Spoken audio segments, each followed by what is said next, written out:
Goeiemôre. Ek hoop en ek vertrou dit gaan vanmôre met jou goed.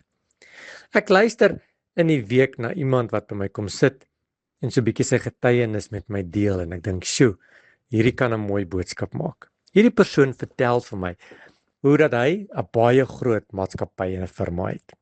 En so 'n jaar terug het hy een van sy grootste kliënte verloor. Sjoe, dit was vir hom baie moeilik. Hy moes die verlies wat hierdie kliënt in elke maand spandeer, moes hy opmaak en hy moes van sy mense afbetaal om te kan help om hierdie verlies op te maak.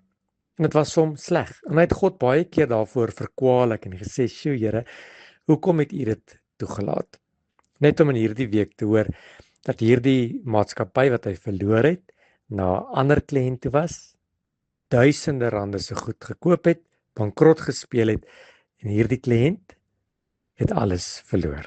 Sjoe. En hy besef dat die Here het hom eintlik gespaar van 'n groot hartseer. En dit laat my dink aan Romeine 8:28. Hy sê, en ons weet dat dit vir hulle wat God liefhet, alles ten goeie meewerk, vir hulle wat na sy voorneminge geroep is. Soms verloor ek en jy dinge. Hierdie kliënt of hierdie persoon het 'n goeie kliënt verloor. Iets wat vir ons kosbaar is. Miskien verloor jy 'n werk of 'n geleentheid, 'n verhouding, geld, of miskien het jou planne so bietjie nie uitgewerk en jy het goed verloor.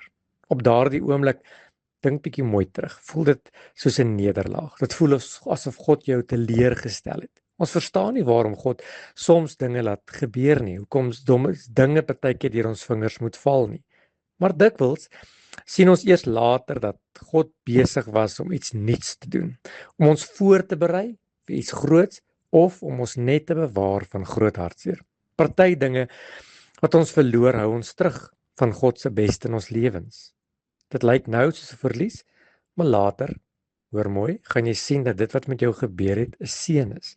Josef is deur sy broers verkoop, maar God het daardie pyn toegelaat. Hy het dit gebruik om Josef te gebruik om vir 'n hele wêreld in daardie tyd kos te kon gee.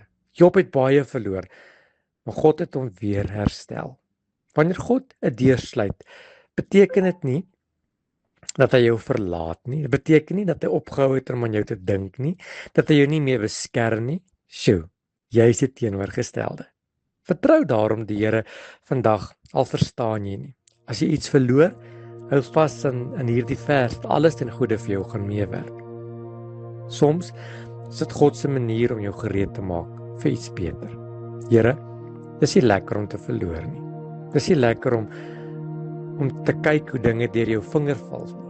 Maar dankie dat ek weet U is in beheer. U is meer as genoeg. Amen.